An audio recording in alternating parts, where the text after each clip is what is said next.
So today, my very special guests are Rosemarie D'Alessandro, and in tribute to the wonderful Joan Angela D'Alessandro, and also I should say, yes, Joan is here with us. Of course she is. She always is. Along with Rosemarie, we are very, very blessed to have Andy Consovoy. I'll tell you a little bit about Andy, but first let me tell you about Rosemarie D'Alessandro. This woman is an angel. She's absolutely terrific. And this is in regard to, in fact, Rosemarie has carried on Joan's memory with the Joan's Joy Foundation, and in honor of Joan Angela D'Alessandro. Joan was a 7-year-old beautiful little girl and proud brownie when she was delivering 2 boxes of Girl Scout cookies to a neighbor who lived just across the street, 3 doors down, and from Joan's house. And the neighbor, a Tappan Zee high school chemistry teacher, I don't want to mention his name because I just can't even, he's a killer, that's all, just look at him as the killer, sexually molested and murdered Joan on April 19th, 1973, on Holy Thursday. Joan's body was found 3 days later on Easter Sunday in a sepulcher-like space in a large rock at Harriman State Park, New York. And Rosemarie has worked years and years getting legislations passed, 5 to date, believe it or not, and in memory of Joan and all the other beautiful young children, and not only young children, can be teenagers also, that have been maimed and murdered by these fiends that get out of jail in no time. Life is 12 years. At that time, it was 12 years. And Rosemary's going to explain that to us. But I also wanted to talk a little bit about our guest with Rosemarie this evening, Andy Consovoy. Andy is a retired chairman of the New Jersey State Parole Board. Wow, Andy. Andy was an integral part in Joan's killer, staying behind bars until he died. The killer died in prison in June of 2021. Thank you, Lord. Andy Consovoy was with the Office of the Governor, Thomas H. Kane, in the capacity of Appointments Council Special Assistant. Andy retired his career as chairman of the New Jersey State Parole Board. This evening, we are fortunate to have Rosemarie D'Alessandro and Andy Consovoy with us to educate and inform all of us, my listeners, of course, you always, about the dangers of predators among children, how to recognize who they may be. We don't always know. But I did an event with, of course, with Rosemarie in September, and Andy was there, and he spoke, and he was terrific, and I said he's got to come on the show. So without further ado, let's welcome Rosemarie and Andy. Good evening to both of you. Thank you for being with us tonight. Hi there. You're welcome. Hi, oh, great. Hello. Hi, yeah, you're there, Andy. You're on. Hi, Rose. Hello, can't get rid of me. That's a good thing. We're happy about that, Andy. Me too. Me too, he says, absolutely. And Rosemarie, hi, how are you tonight? Hi there. Hi. Hi there, Lorry. Hi.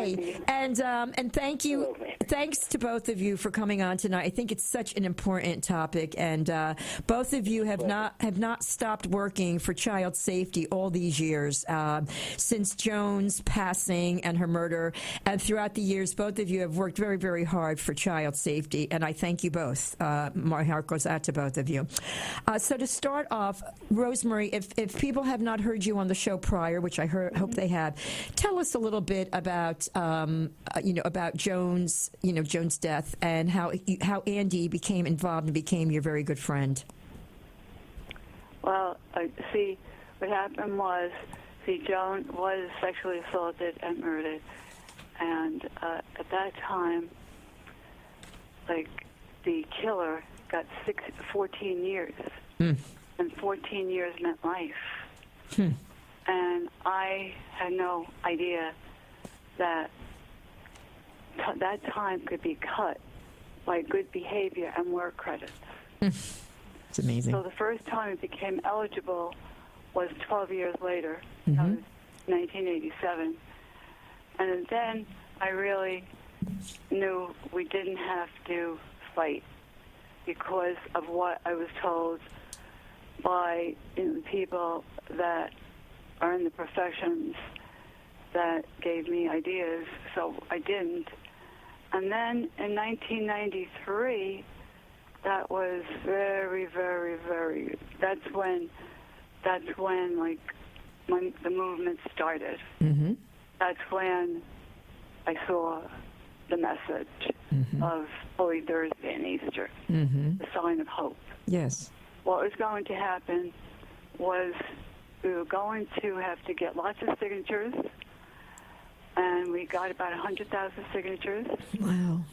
And then we had to get letters over there to Parole Board, because what I found out, and everybody just remember this, that you have a lot of power in your hands, in your mouth, in your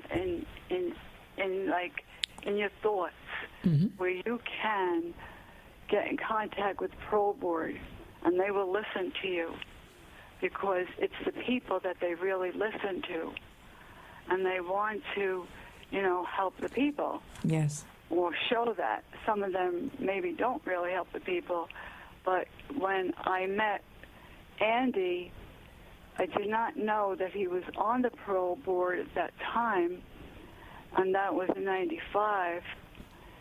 And I had to go to there was some kind of a meeting of many of the people, say on the level of Attorney General and the head of corrections, and then the judge, many people. So I was going to be on that as a victim of crime, and I did not know who Andy was, but in that room, before I had to go talk, I caught eyes with this man, which was Andy, and the way he was looking at me, and he looked like he really was understanding about me, who I was, and he never met me. Then, lo and behold, he comes over, and he introduces himself, and he says, you're going to see me, I'm going to be more and more in your life. That kind of thing. Wow. He said those words. Wow. And he was true to it, and he was loyal to it. And he still is. And he still is. And Andy, why did you take such a liking? I mean, I'm sure in the position that you were in, and again, you retired as chairman of the New Jersey State Parole Board, and I'm sure you've seen many horrendous cases in your day. Why was there this connection with Rosemarie D'Alessandro?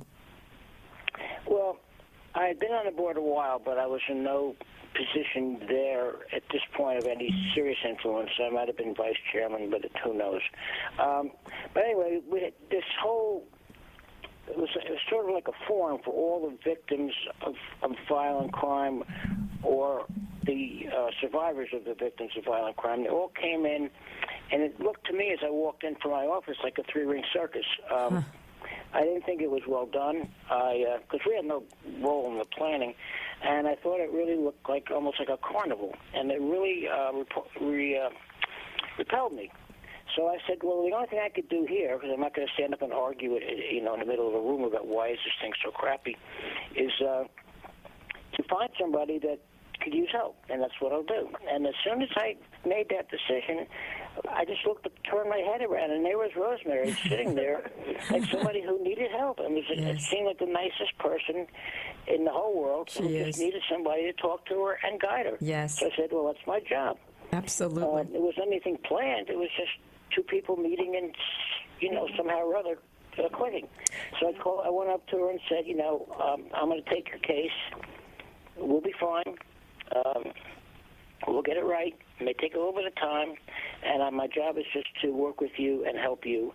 And that's how that happened. It was simply good fortune. And you did, but Andy. Rosemary's almost like an angel herself. She's is radiating this desire both to do something and to have something done for her. And absolutely. This is the one, so that's it. And Andy, and you did, because of you, and I know that Rosemarie has told me this in the past, because of you, you kept this disgusting fiend behind bars for, 30 years? And then, thank goodness, he died in June, right? I think he died in June. I mean, you were able to do that, thank goodness. I cannot understand how the judicial system can allow good behavior. They're in there for bad behavior. What? I mean, that's redundant. You're in there for bad behavior. You've murdered a child.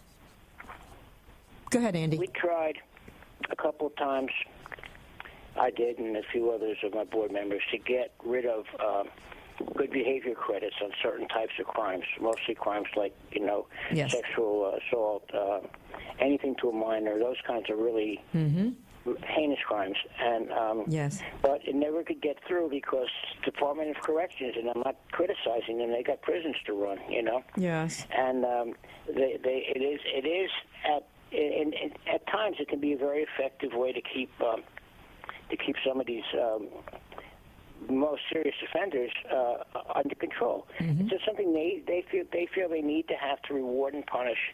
And if it comes to the parole board going head to head with the DOC, the DOC always wins because they've got the bodies, they've got the dangerous men. They say it helps them keep us, if it helps us run the prisons and all this and that.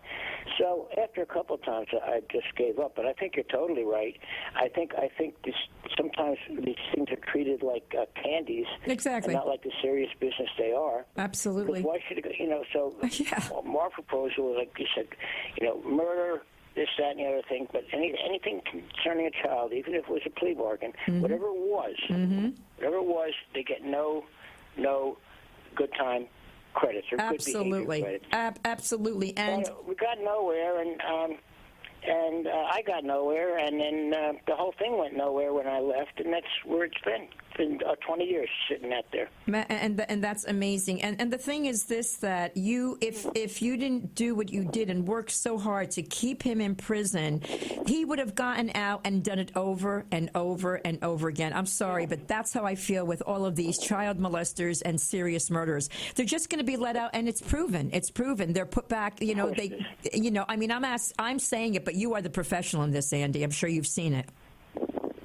Oh, more times than I care to think about, and because of plea bargaining and these things, records get very distorted. So you say, well, what is this guy? Last time he was in with assault in the second degree, and got 6 months, and all of a sudden, but he was really in for attempted murder in the first degree. Oh my God! You don't know that, and Right. there's so many things that are wrong. But as far as the days, the credits. To me, if it does no more good than just to make a statement to these folks, you're going to get nothing out of us. Absolutely, You can't Andy. be rehabilitated. We want you to behave. Yes. And if you just behave, we're not going to put you where we put McGowan, which is Trenton State Prison, which is a total delight. And Yeah. I know from Rosemarie, he claimed he liked it later. He didn't seem very happy when I saw him. Well, Andy and Rosemarie, please hang in there. We're going to go to a break when we come back, and there's so many questions that we have to run by Rosemarie, you, and of course Andy. And Andy, I want you to help us with the signs of a sexual predator. Stay with us. We are visiting with Rosemarie D'Alessandro and retired chairman of the New Jersey State Parole Board, Andy Consovoy, 1100, and we are visiting with Rosemarie D'Alessandro, Jones Joy Foundation, beautiful Angela D'Alessandro, and Andy Consovoy, retired chairman of the New Jersey State Parole Board. And if not for Andy was an integral part in Jones' killer, McGowan, staying behind bars until he died in prison in June of 2021. And Rosemarie, let me run this by you before I run this by Andy. Rosemarie, so you said that 14 years was life for this McGowan, correct? For Jones killer. Yes, for Jones killer. I'm sorry. I don't like to say his I name. know. I'm sorry. I don't want to mention his name. I know I did with Andy, but if people don't know, they might want to Google and see this fiend, but you don't really want to. And also, Rosemarie, let me ask you, how did it jump? So, what was the total years that he spent in prison? The amount. He was in prison. He went into the Hackensack jail, and right away. And then in the next year, he went into Trenton. Now, okay, and I'll ask this of Andy. He went into... That was in 74. Okay. And then I was talking about the 93 when we had the second time they became eligible for parole, but there was still more to be done concerning that parole time of 93, that in 98 I had to testify again. But at that time, I was too sick to go over there to Trenton.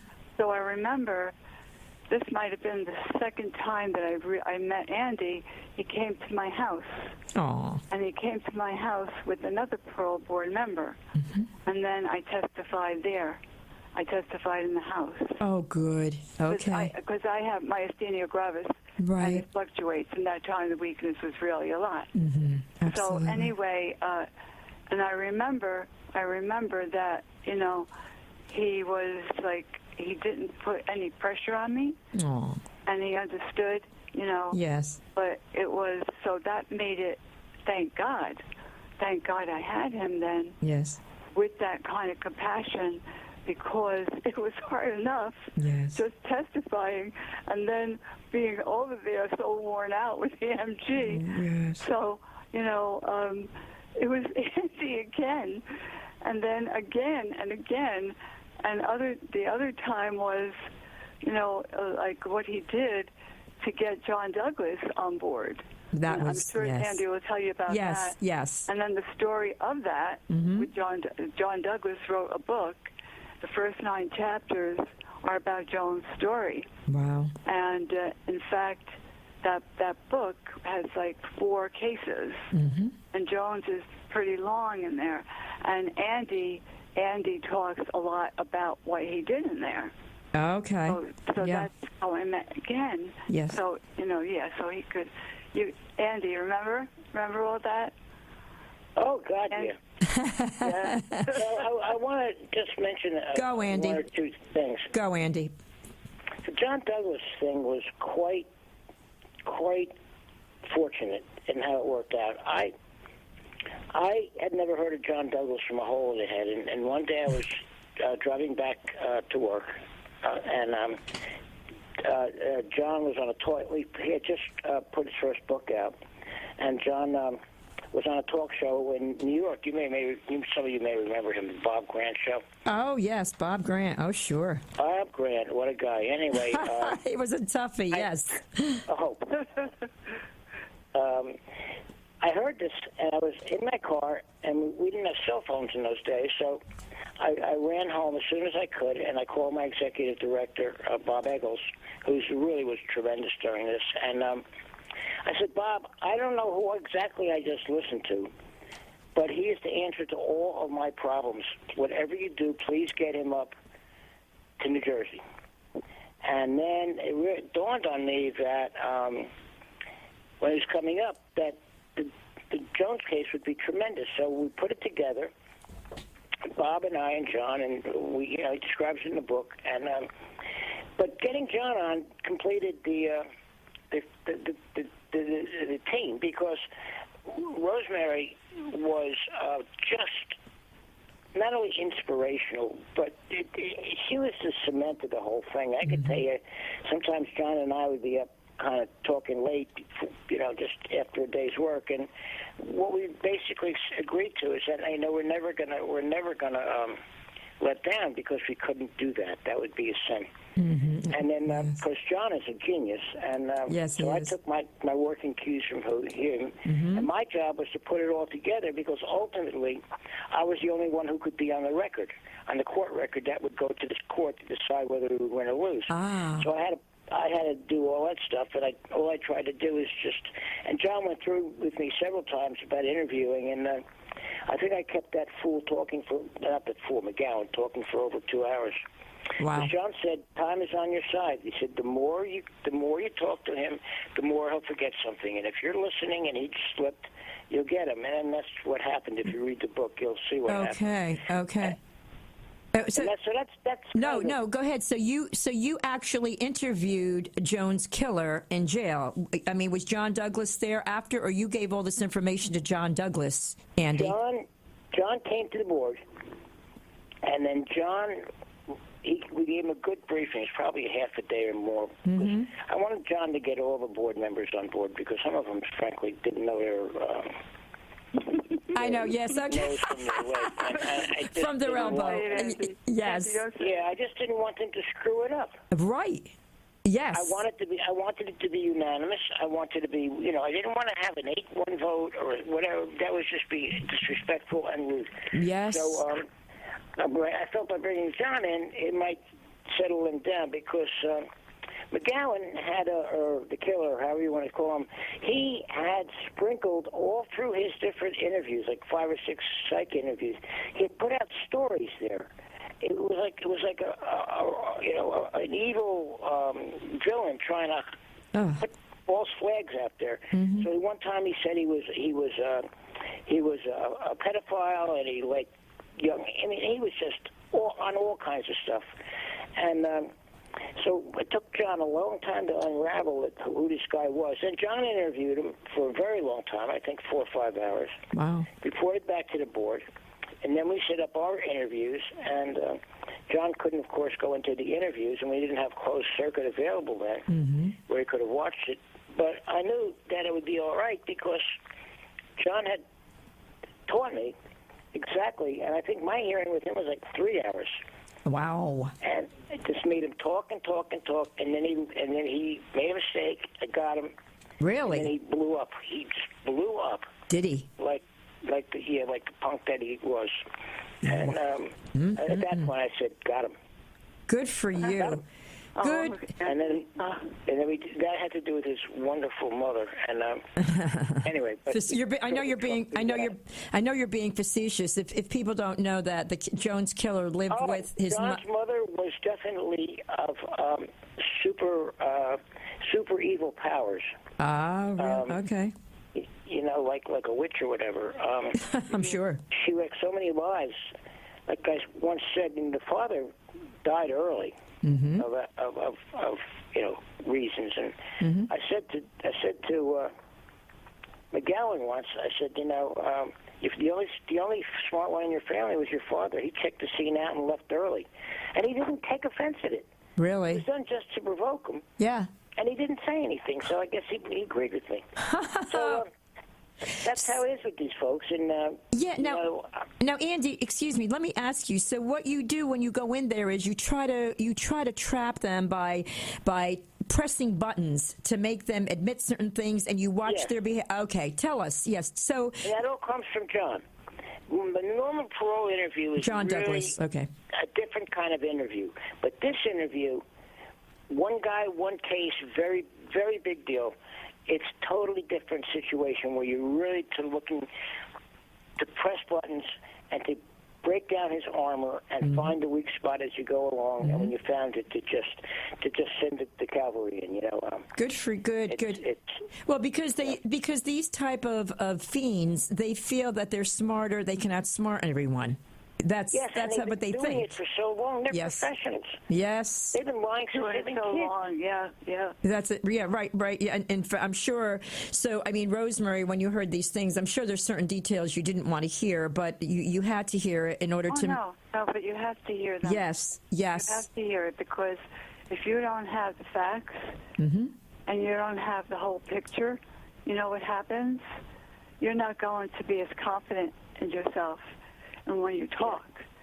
So and Rosemary did a lot of work. I want to intervene because we were really finding some stuff out that he was really starting to mess around with some of the students up there. Oh, boy. And a lot of the people came forward and they talked to Rosemary because they just wouldn't talk. And they didn't want to get involved, and I understand it. But talking to her did not seem to be getting involved. Oh, yeah. It seemed like doing a favor. I remember because that. how Rosemary is. She's so welcoming and inviting. Yes. And we got a lot of information out of that. It didn't appear in the decision, but let me tell you, when we were writing, when our assistant, one of my assistants, who's a lawyer, was writing the final decision. His name was Mike Carlin. Did a hell of a job, and we would look at these things, and he would look at them because I knew that, he wasn't going to cite the name, but he could say, various credible reports indicated that he was doing this and doing that. And it helped. It all helped. Absolutely. It was all part of one puzzle. But what happened, though? What happened was that since he taught there. Yes, excuse me. I want to let I want to let everybody know that the killer was a science teacher. He was a science teacher at Harriman High School. A teacher. No. At Tappan High School. I'm sorry. At Tappan High School. No, Tappan High School. I'm sorry, Tappan High School. And here was a teacher. It was like a kid in a candy store with these young children. Go ahead. I'm sorry. I just want our listeners to know that. What was going on was that, it was mentioned, has he done anything before? Has he done anything before? So therefore, he was this teacher, and people were coming, like Andy said, and telling me a few things. Oh, boy. Mm-hmm. So then what happened was it got deeper. It got deeper because when he became eligible for parole again, there was more. And that was going on even like with the 2008 one. Mm-hmm. And a lot of information was coming out. And it was told to me that there were these teenagers, and they were cheerleaders there. Oh, boy. And he was stalking them. Oh, boy. And he would call the parents, and he would tell the parents he had them. Oh, my goodness. Had them with him. Oh, my goodness. And the parents would be going like crazy. Of course. Scared. Mm. But yet it was never proved, and nothing was ever done about it. They were almost like ignored at that time. See, I wonder how much of that's changed now. Yes, I'm sure. That's a very good thing to say, Andy. Absolutely. Because you know what? It hasn't changed. No, I don't think so. Not there anyway. Not there. And not there anyway. And you would think, especially in the state of New Jersey. And Andy, let me ask you this question: how did you finally get the extension on his imprisonment when, I know that Rosemarie had worked so hard to get all of these signatures, but I know that we talked, and Rosemarie has talked about it, that you kind of put your job on the line. It wasn't just me, honey. Yeah. It was a movement. We had of all of us. Right. He was in court because the first panel denied him parole. Good. So he was in court appealing that decision. So we had time to respond, and we went ahead with the whole thing and, ended it with a 30-year future eligibility term known as a hit, which is that the court had never gone with one more than 20 years. Wow. Because of that stupid Trentino case. And oh, yeah. I remember that. And it was really kind of ridiculous. So I talked to the board, and that's why John was so helpful to get the board. I mean, some of them were no fans of mine, but to get the board on board, to get to agree. I felt John's the guy that had the weight, the intellectual credential weight. Yes, John Douglas. So John finally got everybody to go on board and to agree to 30 years. So wow. We wrote, Mike Carlin, my lawyer, wrote the decision. It was great. It was sent over to the deputy AG who would argue with the case, and he was kind of nervous, but we came over and we held his little hand and said, you're going to win because they don't want to lose, whatever it is. Right. And so we held his hand. He was a good lawyer. I liked him. I shouldn't be sarcastic about him. But in any case, his boss was a very high up person there, who shall still remain nameless because he's not doing this anymore. He's doing other very strange things. But in any case, he called me over in the morning. Deputy AG so-and-so calls me over because she's not happy with your decision. So we got in the car, Mike and I, and we sit down with this guy, and he said, I'm not approving 30 years. And I said, well, you don't have a choice. He said, what do you mean I don't have a choice? Like, you know who you're talking to. I said, I understand how things work in Trenton longer than you. But on this one, there's no choice. We're going to stick by 30 years, and you can't do a thing about it. Good for you. You can't do anything about it. Good for you. And you can't fire me because how are you going to fire a guy who wants to go 10 years higher than you do? Try that one out. So we stuck with it. That's an example of standing up. Yes. And changing things. Mm-hmm. And I was not going to give in. I put too much work in, and there were Good. too many great people like Rosemarie Yes. and others who were really, and her children, who were really, this was their lives. Good. And Absolutely. the thought of him walking on, giving it 20 years, no. Just no. So then, right after that, all kinds of stuff came out in the newspapers. What a bad guy I was. It was all made up, but it sounded good. And by the time I had resigned from my job and moved to Washington before the Supreme Court decision even came out. Mm-hmm. I was in February, and I'd retired January 1st. Okay. So they wanted me gone. I insulted the power structure, so I was gone. But there's so many good things that were... And then just to be spiteful, which I never understood, my investigation unit was the heart and soul of what we were doing. Yeah. Andy, you had such courage to do that. Yes, Andy, yes, Look because... what you did for it. I mean, look what happened, but you still stood up That's right. for what was right. Yes. Oh, God bless you so much. And Andy, God bless you. And I don't know how many Andy Consovoys there are in this world anymore. There's not. People give in for whether it's political reasons, whether it's friends, whether it's money. But you are a stand-up guy. And if not for you and pushing that, this fiend would have gotten out even after 20 years. And, he wouldn't have died in prison, and he would have been out there on the street doing the same thing. And who knows if he hadn't done it prior to, God bless, Joan. Who knows? I mean, did you... I think I can't. It's not for me to say, but I happen to agree with you. I do. I don't think the next board would have had the not only the gumption. They had gumption, some of them, but they didn't have the knowledge and all the stuff we had with John and with working with Rosemary. I mean, it was set up for the finale.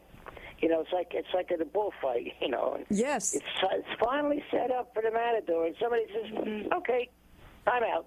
It's time out. Exactly. And because Rosemary was you were such an ally with Rosemary's mission. Absolutely. If it wasn't for her, Yes. I maybe not would have gotten into that fight. But I never considered it a choice. Good, yes. Both by logic and by emotion and by all the rules that I was taught by my parents about friendship and loyalty. Being honest. It was never a choice, and I didn't know it was going to cost me that badly. I didn't know how truly petty they were, but they were petty, and that's why it is. Governor Whitman and her.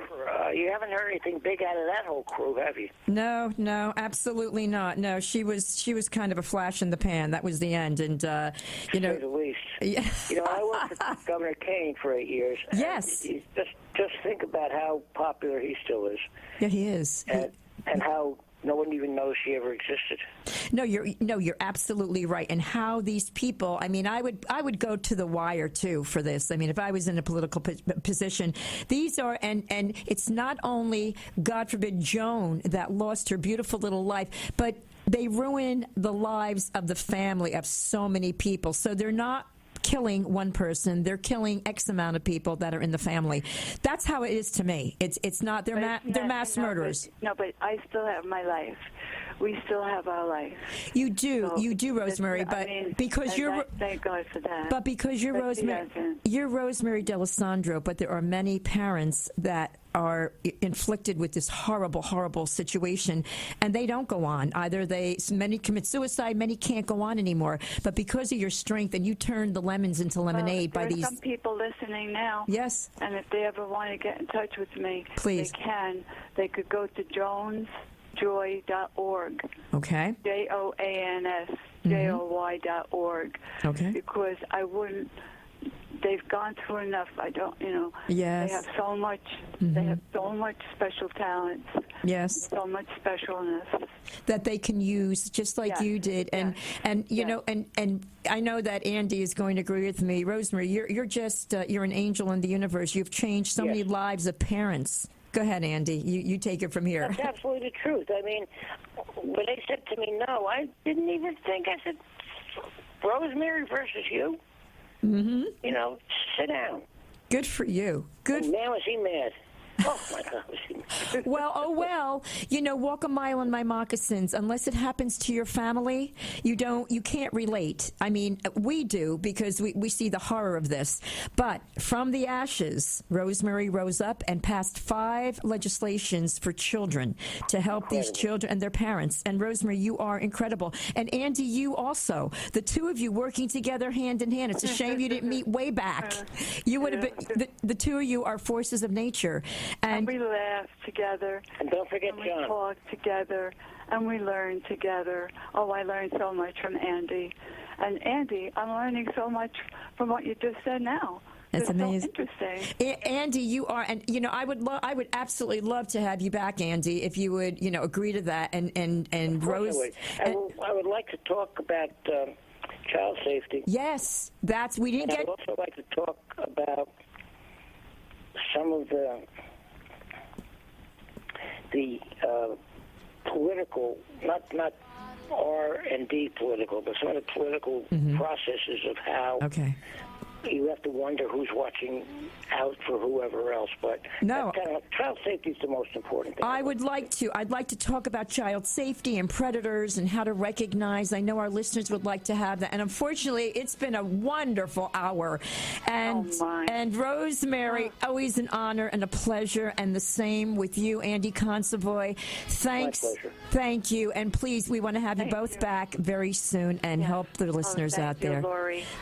Thank you, Lorry, for having us on. Rosemary, please don't thank me. Thank you. And Andy, thank you so very much. And we will speak very soon. God bless both of you. And keep on fighting, okay? You got it. All right. Thanks. Good night, everybody. Bye-bye. Good night. We love you both. Thank you. Thank you. God bless you. And bye, Andy. Tasha, thank you so much. Excuse me. And thanks to all of you. I hope you enjoyed the show. We'll be back tomorrow evening. Be safe. We love you. It's 7 o'clock.